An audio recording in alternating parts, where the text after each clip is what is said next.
Hi everybody, Mrs. Rayburn here. With the internet and technology and social media today, we can make connections with people all over the world.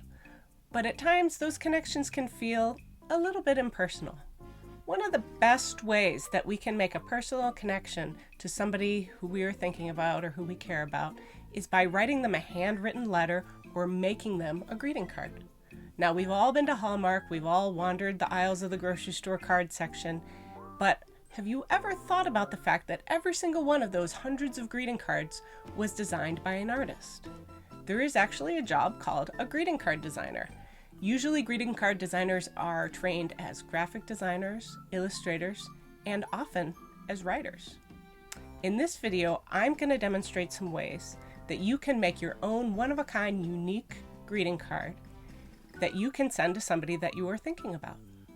One of the first things that we're going to talk about is some of our graphic design skills and learning how to draw and create interesting and engaging looking text or letters. Let's go get started. To get started for this project, first you want to try practicing drawing your own block and bubble letters. If you can grab some graph paper, then that would be the best.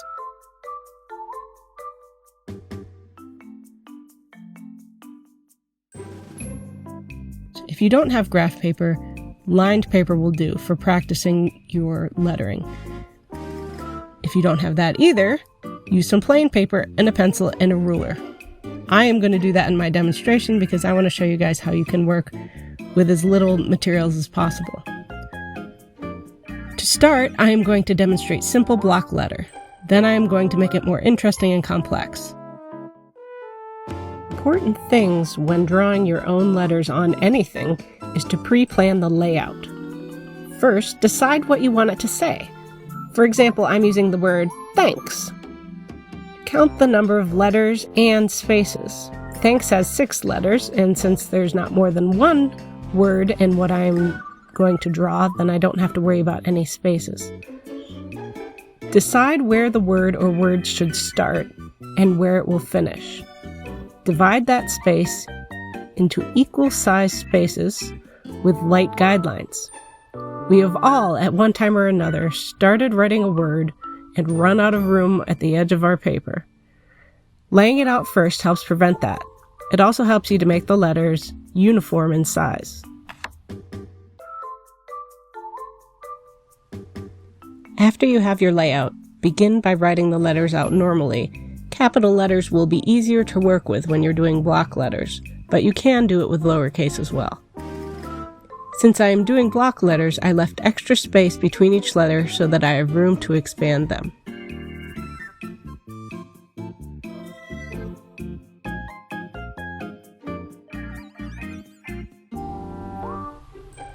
As you can see, to change regular letters into block letters, all you have to do is create a border around your regular letter at a uniform distance so that you're basically taking that skinny letter and you're making it thicker.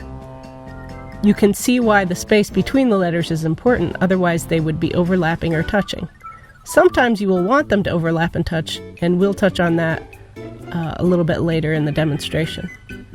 So yeah, you basically just need to trace around each letter, staying the same distance away from the letter on all sides. Don't forget to do the insides of letters that have holes, like the insides of the A, and if there was an O, like the inside of an O as well.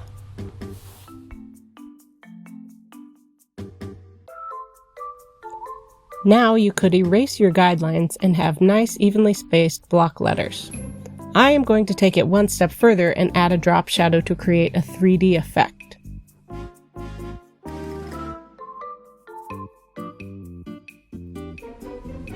First, decide which way the shadow will fall. I am positioning my shadow down and to the left of my letters. To do this, I begin by going to the corners of the block letters and drawing a diagonal line. The diagonal line should have the same angle no matter where you put it. If the line would disappear behind the letter, then don't put one on that corner. After you have all of the diagonals on your letter, use vertical or horizontal lines to connect the diagonals and create your 3D shadow effect. It really comes to life and looks dimensional with shading added.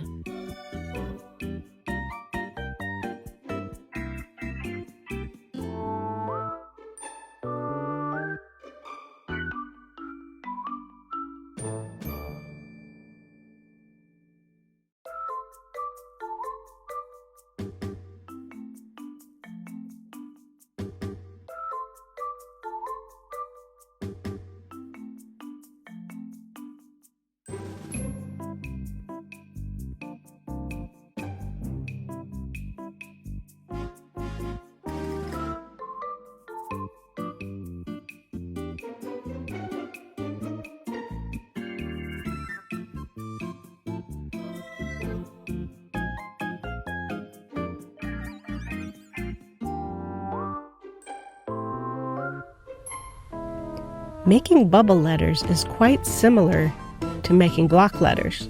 The only difference is that instead of creating a border around each letter with straight lines, you use curved lines.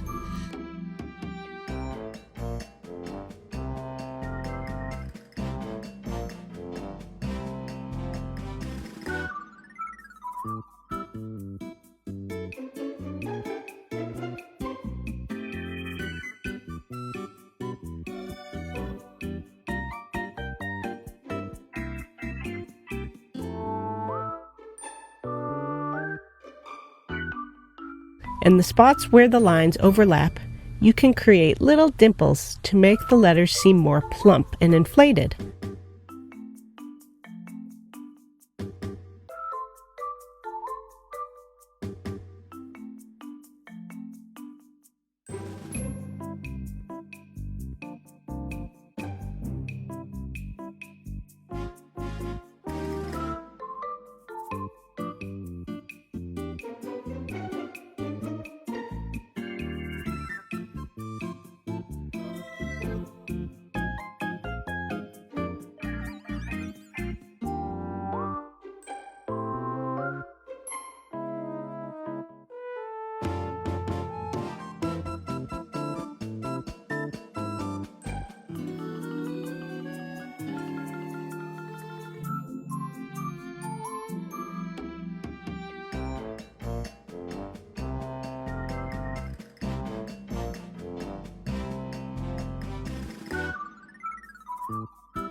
I also put a drop shadow on these letters and finished them off with a reflection in the top right corner of each letter. The reflection should always be on the opposite side of the shadow.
With the next two versions of thanks that I demonstrate, I overlap and vary the shape, style, and size of the letters.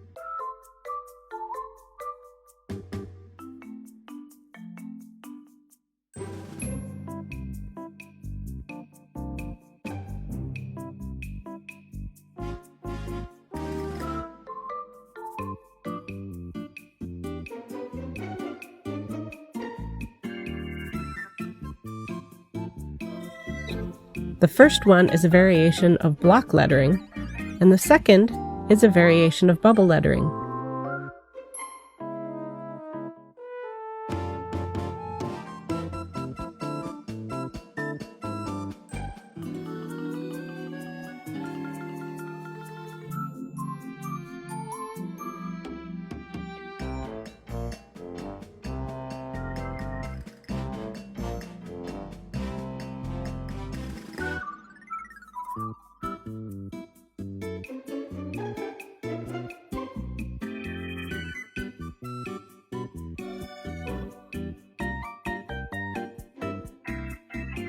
This is a more difficult way to create words and is more challenging than evenly spaced letters in a straight line.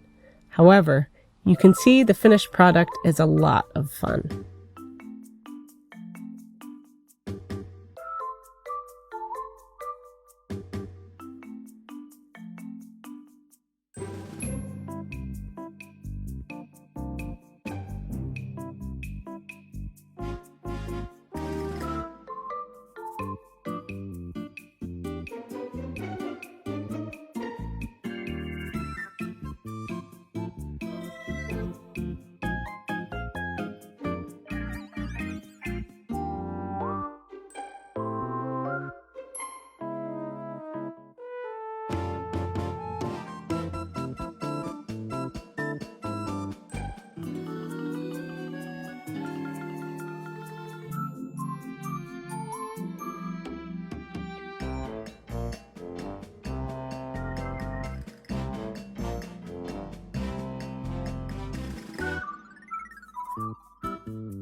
So I decided to do a card that opens like this. You could also do cards that open like this. This is just an 8.5 by 11 sheet of printer paper that I folded in half. It's quite that simple. I decided that I wanted to use bubble letters for the thanks on the front cover, and I also decided that I wanted the letters to be in an arc shape. So before I did anything else, I started by drawing this big arc shape that encapsulates all my letters. Then I split it in half because there are 6 letters in the word thanks. I divided each half of the shape into 3 to help me lay out my letters evenly. And once I had the T, H, A, N, K, S laid out, then I could come in and do the bubbles on top. After I did this, I worked on the inside. I also wanted to put these on a curve, and I decided to use block letters for this part. And I simply wrote, "I really learned a lot," in block letters. And once again, before I started doing the letters, I drew these curved rectangular shapes, and I counted the amount of letters in each line. Now, when you count, you have to remember, if it's more than one word, that you have to count the space as a letter. So it was 1, 2, 3, 4, 5, 6, 7, 8 spaces. If you forget to put the space in, then you end up with like a word that doesn't make sense. There has to be a space in between, like between the A and the L here at the bottom. After I got this all figured out and got it in a way that I liked the way it looked. Also, notice something. Do you see how the pen that I used on the thanks is showing through the back of this paper? That's something to keep in mind when you're working. If you're only working on printer paper, you might not want to use ink or pen for your drawing. You might want to just stick with colored pencil or crayon or regular pencil, because it doesn't look very good when it shows through the other side. That's also the reason why I put my second part of my design on the opposite side, okay? So if it did bleed through, maybe I could paste another piece of paper here or something to hide, or, you know, draw a picture or something that might hide whatever bled through, because the important part of my design is over here. So you can see I've got my layout for my card taped up onto my window in my house, and then I am going to add on my piece of paper on top of it to trace my layout for my final piece. So now you see I've taped the thicker piece of paper up on the window. When I push down on it, even with the low light of this evening, I can see my design showing through, and I can take my pencil and lightly trace it so that I have a nice clean copy of my layout on my final draft without all of my eraser marks and practice marks from when I was figuring out my layout. So after I did this, then I hung it up on my window and I traced it onto this thicker piece of paper that I happen to have that's called cardstock. Now, if you don't have cardstock, you can just use printer paper, but I happen to have some. So I hung the paper, first I hung my original on the window, and then I hung this on top, and I taped them both down. When you use masking tape is the best. You want it to not rip your paper when it peels back up. So take the tape and take a sweater or your jeans and sort of take some of the sticky off of the tape by putting it on your shirt and pulling it off a bunch of times. That way it'll be sticky enough to hold, but when you decide to go peel it back off, it won't take your paper along with it. It's a nice little trick with the masking tape. So since I have this all planned out, here's my front cover. Notice I didn't fold it yet because I'm not finished with it yet. Now I'm going to go over this with ink and add some color, fold it, and I will have my greeting card all done.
Thanks for watching the video. I hope you guys enjoyed it. And I hope you enjoy making your greeting cards too. I know when I realized that I was going to need to make a greeting card for a demonstration, I knew I needed to make a thank you card because there are so many people that I need to thank for helping me out with creating these videos and working from home and getting this content out to you guys. And I've learned so much, so I knew there's about 10 different people that I could send this card to right now. I hope that you guys have a lot of fun making your cards and that you find someone special to reach out to and share your personal artwork with.